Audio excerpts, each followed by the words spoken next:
Hello everyone, welcome back to my channel. I'm Bill. We are going to be in the Starfinder book for this video. You could be in the Pathfinder core rulebook, you could be in the Dungeon Master's Guide from 3rd edition. I don't own any 5th edition books, but I know that in 5th edition they still use the challenge rating system. So if you're in one of those books, just flip over to where it talks about challenge ratings, encounter levels, and so on. And we will go over this stuff in this video. So in my case, it was towards the back.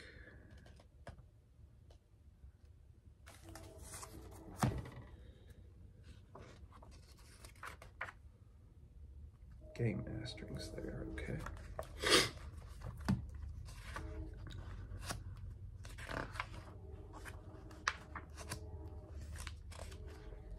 So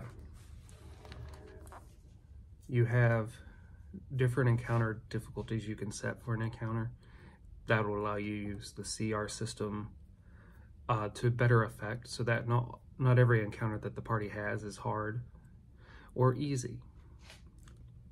So if you wanted an average encounter, you use a challenge rating equal to the party. So most monsters will have a challenge rating. Actually, all monsters would have a challenge rating listed by them for any D&D similar or related game.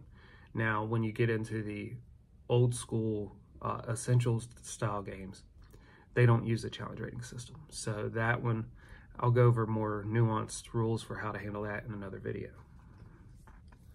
So with this one, if you want an easy encounter, you'll take the average party level. So you'll add up however many player characters you have and divide it by that many players, add their levels together. So if you have 5 first level players, then you'd add 5 levels together. So they'd be 5 divided by 5, they'd be 1.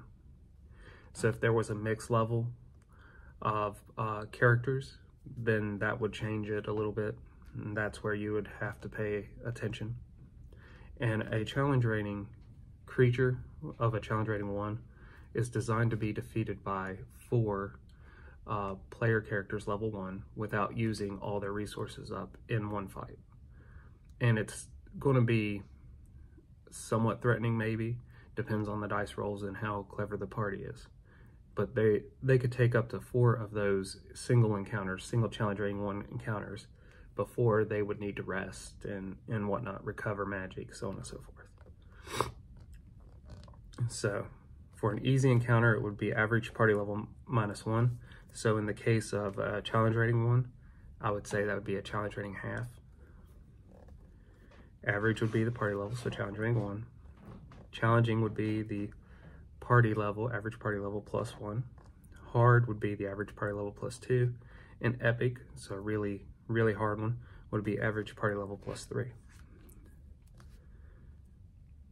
Now, I don't remember this being in 3rd edition, but it might have been. They give you the CR equivalences of using more than one creature. So if you use a single creature, the CR equivalent of the encounter would be that creature's CR. If you're using 2 creatures, their CR +2 would be the normal difficulty of the encounter. 3 creatures are CR +3. 4 is a CR +4. So essentially, up until there, it's whatever the number of creatures, it's challenge rating plus the number of creatures. Now, when you get to 4 creatures, it starts jumping. Now, there's 6 creatures, the CR is +5. 8 creatures, the CR is +6. 12 creatures, the CR is +7. And 16 creatures, the CR is +8. There are other rules for using a lot of creatures too that we'll go over in a future video. Something that I've taken from 4th edition, even though I never played it. The concept of minions. So now you can go down and see what experience points are awarded for the different challenge ratings.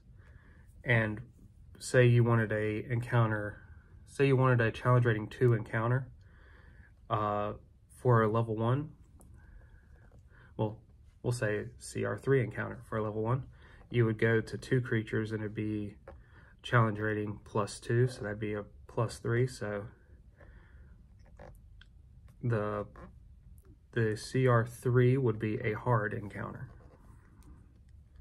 So for CR3, alternatively, you could just take the CR3, which would be 800 experience, and divide up the creatures' different experience points to populate your challenge rating. So say I want it to be a CR3 encounter, but I want to use goblins.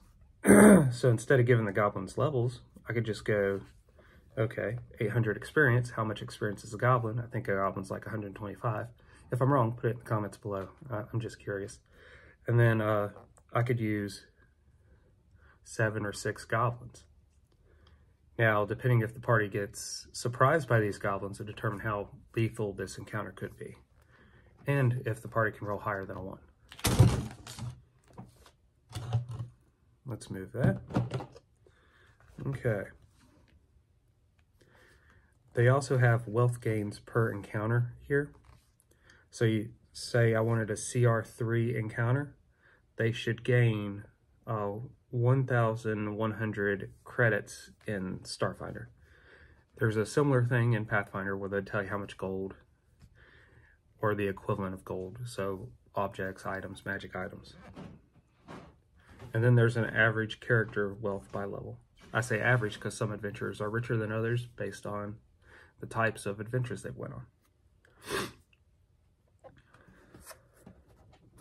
So if I was going to use this to make let's revisit the Cobalt adventure I created before.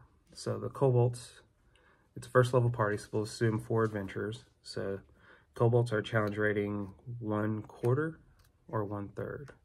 We'll say 1/4. So they're worth 100 experience each. I need enough Cobalts to make it a CR1 encounter. So I'm going to need 4 Cobalts. Now, the problem with 4 Cobalts is that puts it at a CR +4 with 4 creatures, or it keeps everybody occupied. So you're going to have all your players in combat in some fashion. And not all the players could survive direct melee combat. That said, they're Cobalts, so they're not going to be too hard to hit and have very many hit points.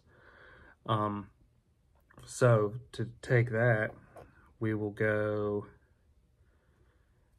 would adjust this by, say, maybe a Cobalt or 2 is asleep. So they're not going to act the first round, whether it's a surprise round or not, because the Cobalts will spend time either waking them up or the first sounds of combat would wake up these Cobalts that are asleep.